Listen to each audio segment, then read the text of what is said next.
Hello everyone, welcome back. I'm Bumi. Today we are watching Top 3 Places You Can't Go and People Who Went Anyways, Part 26 by MrBallen.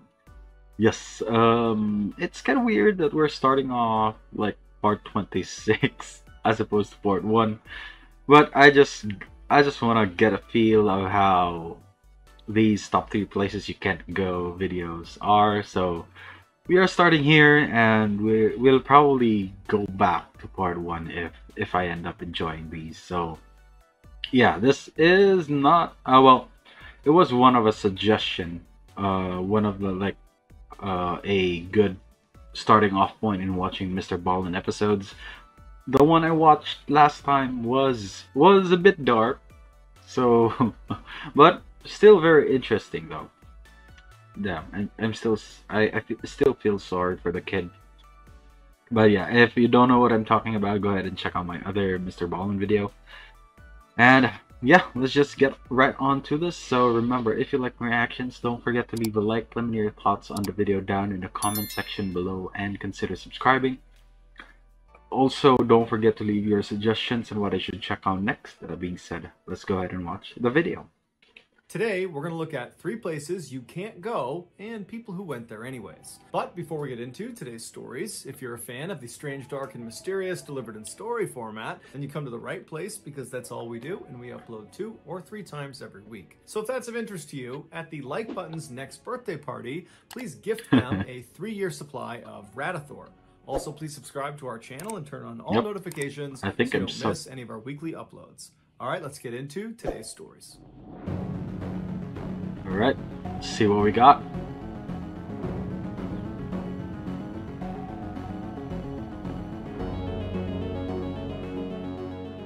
On Monday, May 23rd, 2005, 37-year-old John Wilson got home from a very long day at work and immediately just collapsed into a sofa. John was an oil pipeline inspector in Houston, Texas, and that day it had been extremely hot, and he'd been driving around all these different job sites, and he'd been out in the sun, and he really hadn't had a break. And so now that he was home, he was totally exhausted and knew he should probably just go to bed, but he didn't want to. He didn't want to just go right to bed and then have to get back up again and go right back to work. He wanted to unwind before calling it a night. And so he decided what he would do to unwind would be to go fishing, something he really loved to do. Normally, John did a lot of freshwater fishing, but tonight he decided he would do some saltwater fishing. And so at about 7:30 p.m. that night, he grabbed his fishing rod and his tackle box, and threw it in the back. Fish unwinding by fishing at night at around 7. That feels kind of off.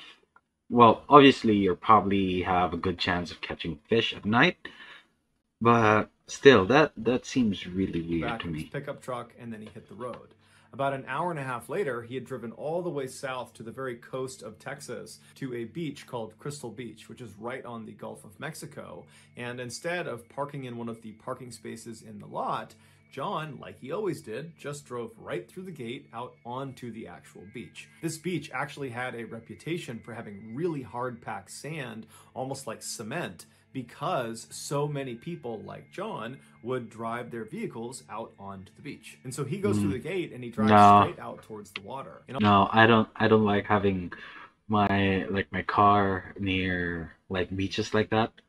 Not that I go into a lot of them, but whenever we do go, I like to park it as far away from like salty air as much as possible, because that's how you get like very strong rust on your vehicles. And although it wasn't completely low tide yet, it was making its way towards low tide, and so there was a lot of beach exposed. And so John drove for quite a while, and then he parked still in the tidal zone but well away from the water. John probably figured that he would not be there long enough for it to matter, because high tide was not for several hours. And so John hops out of his truck, he preps his fishing rod, and he walks out into the actual surf, and he begins to fish. And it would have been very, very peaceful, as there was not really anyone else down there, as it was pretty much the middle of the night. There might have been a couple other fishermen nearby, but that was about it. And for a while, John probably just enjoyed the peace and quiet. He enjoyed fishing. And then after a while, John got overwhelmingly tired. Maybe it was from all the work earlier in the day out in the sun that was just finally catching up to him, or maybe it was all the moving around in the surf, getting knocked around by the water that was making him tired, or maybe it was both. But either way, John decided he wanted to take a nap before he headed home again. And so he left the surf zone, he dropped his fishing rod in the back of his truck, and then he crawled underneath his truck to take a nap. Oh no. So he took a nap for too long, I guess. Then the tide caught up with him. He didn't decide to like move the truck. That just seems very irresponsible no matter how tired you are. If it was me, at worst, I would have like fallen asleep inside the truck, but underneath it. One morning, a man who was out for a walk near Crystal Beach looked out into the water and he saw a truck was half submerged in the surf zone. And so Oh he called the damn. police, and then the police called a tow truck, and then the tow truck driver showed up to the beach, and when he got there, it was still relatively high tide, and so he had to wait until it was low tide enough that he could actually attach the chains and start pulling this truck out of the surf zone. And so finally, when it was low tide enough, the tow truck driver walked down, and as soon as he was standing next to this partially submerged vehicle, he saw there was a body poking out from underneath it. And that body belonged to John Wilson. No one knows for sure. Now, okay, I'll let him get onto it, but I'm guessing he's probably gonna explain something as to why he didn't manage to wake up from the tide. Well, tide creeping in is really slow, so if you're asleep, you probably wouldn't notice it slowly rising, but then again, I thought you would wake up. Unless if like it softened the sand enough to where the car was basically god damn it, what do you call this, I'm forgetting the English word. Sank. Yeah, the car basically sank, trapping him inside, right? I'm guessing that's what happened. What happened to John after he climbed underneath his truck? But the best guess is after he went under there, he fell asleep and he slept for longer than he anticipated. And in that time frame, even though the sand of this beach had this reputation for being really hard, well, after a couple of hours, his truck would have begun to sink in the sand. It would have settled into the sand. And so John, as he's laying there, at some point would have been trapped by the underside of his truck. And then from that point, either the truck just continued to settle, ultimately crushing John to death, or it kept him pinned there, but he was still alive, and then the tide came in, and eventually he drowned. Either way, John's final moments must have been torture. Yeah, of course. Man, regular drowning is bad enough, but to be stuck under something that heavy is probably much worse. I don't know what he could have done if he did woke up. The best thing that I could think of is to probably like start digging your way in, but then that would probably make the sand a bit looser. And then if you've tried digging into like beach sand, it doesn't go that far until you hit like actual hard like pebbles and rocks, and those are very hard to dig with your bare hands. But you probably could make enough of a leeway to start like crawling. Then again, I don't know how badly he was positioned under there, so yeah. That sucks. Sevnica is a gorgeous town right in the heart of Slovenia, situated right along the Sava River, which is one of the longest rivers in Europe. The section of the Sava that flows past Sevnica was a popular destination for kayakers and canoeists up until 2008, when a hydroelectric dam was built across it, creating a sort of dead end for anyone trying to go through that section of the river. They would have to stop at the dam, get out, walk around, and then pick up the river on the other side, or that would mark the end of their trip that day. In 2008, while this dam was still under construction, the mayor of Sevnica, who was in favor of the construction of this dam, he understood that this was kind of a bummer for the people in town. While the dam itself was going to provide more electricity for the town, it did kind of end an era. And so he decided he would organize a final trip down the Sava River past the dam while they could still go right past it. And he was calling this trip the Final Descent. And so he went all around town asking people if they wanted to come. Now, foreshadowing at all. Recruited 27 other people to come with him on this final trip. And so a few weeks later, on July 3rd, after all preparations were made, the mayor and the rest of his crew, they made their way upstream to this loading area where 4 canoes have been set out for them. And the staff people that had actually provided these canoes, they offered the group life jackets. And virtually everyone in the group turned it down. It's unclear why they turned down the life jackets, but one could guess that, the river itself was incredibly calm and they were not expecting to be on the water for very long. That's exactly when you should take those life jackets. The moment you're confident that nothing will happen, something is probably going to happen. Oh man, if you're going to do extreme events or activities like this, even though if it's calm, please do, and be as prepared and safe as much as possible, because yeah, they are probably gonna die, or at least a couple of people are probably gonna die from that stupid decision of not wearing life jackets. And so they just decided they didn't need one. And so after all 28 people got into their canoes, 7 people per canoe, they pushed off the shore and they began their slow trip down the river. And the mayor had actually hired a photographer to come along with them to document their journey. So as soon as they take off, the photographer is looking around, taking pictures and filming. The weather was beautiful and the water was calm and everything was just going really, really well. But about 15 or 20 minutes into their journey, they turned this corner and they got a clear view of the dam, which was about 1,000 feet away from them at the time. Now, the dam was not done yet, but it was pretty close to being done. And so the actual structure of the dam not done are we built. talking and about? So even from 1,000 feet away, it was very obvious to tell that up ahead, there's these big cement archways where the water flows down over this dam. And the whole group pretty much immediately saw they had a problem. The plan, according to the mayor, had been they would get to this dam, but on the left side of the dam, there was going to be a strip of waterway that had not been blocked off yet. Because when this dam was completely obstruct the river side to side, but because it wasn't actually done yet, the construction crew had told the mayor that, yep, the left side, there's going to be an area where you can basically just casually go right past. You won't go down the dam. It's totally safe. But here this group is on the water looking at the dam, and even from 1,000 feet away, it was obvious there was no side way to get around the dam.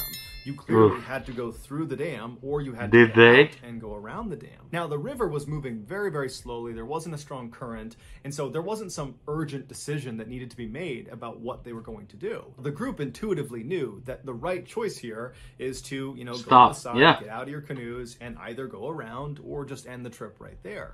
But the problem is that would defeat the purpose of actually having this event, right? Because the purpose of this event was to have their final descent, like a straight cut path before the dam gets finished. So if they end up have to go around the dam or stop the trip entirely, that is probably going to be bad publicity for the mayor, because that was obviously cut and dry, like against what he planned to do. So he probably decided that they're just going to go through it. The fact that it is a dam, for one, it's going to be decently steep or decently high up.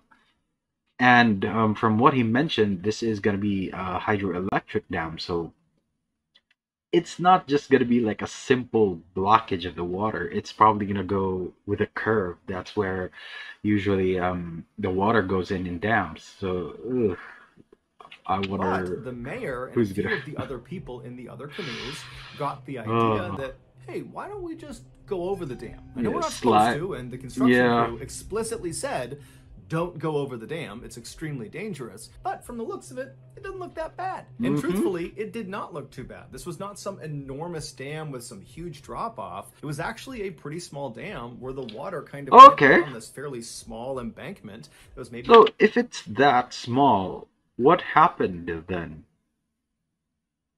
Wait, I think... Could it be? I saw this video, one of the videos from this other science YouTuber called Kyle Hill. He had this video about dams where there's a section at the bottom of the dam where the water just keeps on spiraling. Is that where I forgot what it's called. But is that where they got stuck, even though it's just a small embankment here? 10 or 15 feet long, and at the bottom of this embankment was some semi-rough water, but overall it just looked like it might be kind of fun to go down this dam, like you'd be going down a slide with your canoe. And so the mayor was really keen on doing this. He made it seem like it was going to be fun, it was going to be an adventure. And so before long, 3 of the 4 canoes were fully on board with the idea of just going over the dam. The 4th canoe that was not prepared to go over the smart one had the photographer in it. And they said, you know, we're not comfortable with this, but we'll pull up next to the dam and we'll just film you guys going over the dam. It'll be really cool. And so after making their plan, the smart group was going to do what? The 4 canoes continued down the river, and when they got about maybe 100 or 200 feet away from the entrance to this dam, the 4th canoe with the photographer pulled off on the left side of the river. They got out, and the photographer lifted up his camera and he began filming the other 3 canoes as they made their approach into the dam. Now, the video from this photographer that was released to the public, it shows the first of these 3 canoes actually going into the dam.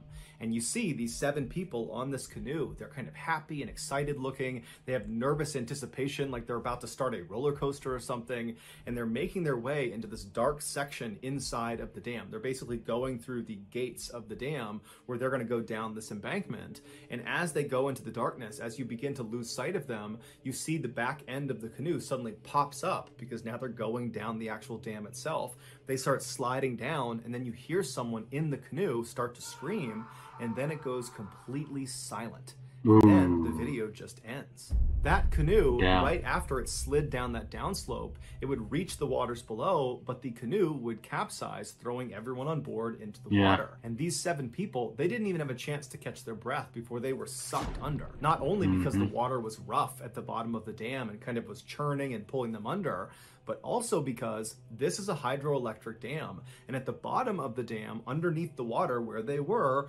all these big openings to underwater tunnels. And these tunnels functioned like vacuums. It pulled water down inside. I didn't know that. I didn't know they had like vacuum tubes. Well, of course they're not like vacuum tubes, but they're basically having a vacuum there where they suck in water, right? I didn't know that. The turbine, causing it to spin, and that would generate the electricity. That's what the dam actually did. Did a couple of people go in? So after the water was pushed past this turbine, it would be jettisoned out somewhere else downstream. Now, even though this dam was not fully operational yet, these tunnels and the turbines at the bottom of them, they were operational. So as these 7 people are dumped into these incredibly dangerous waters and they're getting pulled down towards these tunnels, a couple the people other get 2 shredded. Canoes, they have no idea what's going on with this first canoe, and so they just continue on and they go over the dam. The second canoe that went down the dam, they also capsized at the bottom. All 7 occupants were thrown out and they were sucked down underwater almost immediately. The third canoe that went over the dam, they did not capsize, and so after they cleared the dam and kind of paddled away, they got lucky, looking around for the other 2 canoes that should have already been down there, and there was nobody out in front of them, and so they turned around. I guess you could say 3rd time's the charm, right?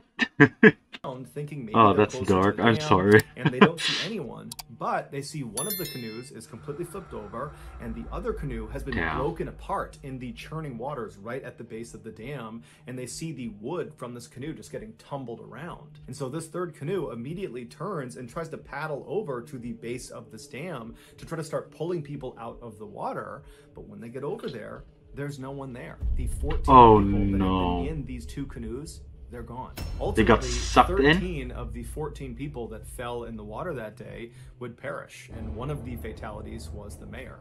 The only person who survived who fell in the water was actually the mayor's wife, who by some miracle managed to swim out of the grasp of these tunnels under the water and made it to shore. Over the next several days and weeks, police divers were able to eventually find all 13 bodies, one of which had traveled 25 miles away to Croatia. No information was given about the state of the bodies when they were found, and so we don't know if, having been sucked down through these tunnels and forced past these underwater turbines, played a role in their death. All the public knows is that all or most of these 13 people were sucked down into these tunnels. Ooh, and those are large, like, tunnels too. Holy shit. Now, see, that was a dumb mistake. Even though I don't think that the how do you call this? The life jackets would have done much to help them out, but it would have at least given them a chance of like having decent buoyancy to try and get up of the water, right? Ah, man. See? It just takes one stupid mistake to kill you. See, this next story was pretty difficult to Disneyland? put together because the details of what actually happened to the victim are just really difficult to decipher. And so I think I've been very thorough and I've done a good job describing what happened, but I'm willing to accept it if I'm not right and this is actually inaccurate. And if you think I am, feel free to let me know in the comments.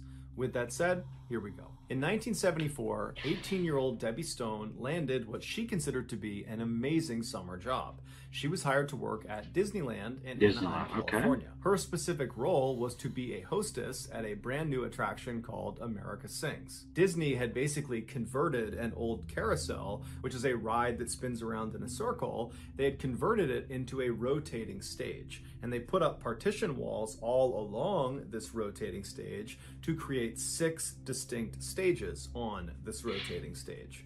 And so on each of these 6 stages were different sets of these robotic animals that played different songs about America. And so the way this would work, if you were in the audience, is you would walk into this theater that looked like a single theater with one stage right in front of you, but really what you were looking at is one of these 6 stages. And so the audience would sit down, they would see one of the acts, they'd see one performance on one of the stages, and then the stage would rotate. And so the audience would remain in the theater until all 6 stages had rotated in front of them and played their 2 to 4 minute long act. Debbie's job at America Sings was at the beginning of these shows where the audience would watch all 6 acts. She would go up before the very first act. She'd go on stage and she would greet the audience. And then the show would start. It would filter through all 6 of the stages. And then Debbie would get back on stage and she would say goodbye to that group of audience members. It was a simple gig and Debbie seemed to like it. And so on July 9th of that year, which was 9 days after this attraction had opened,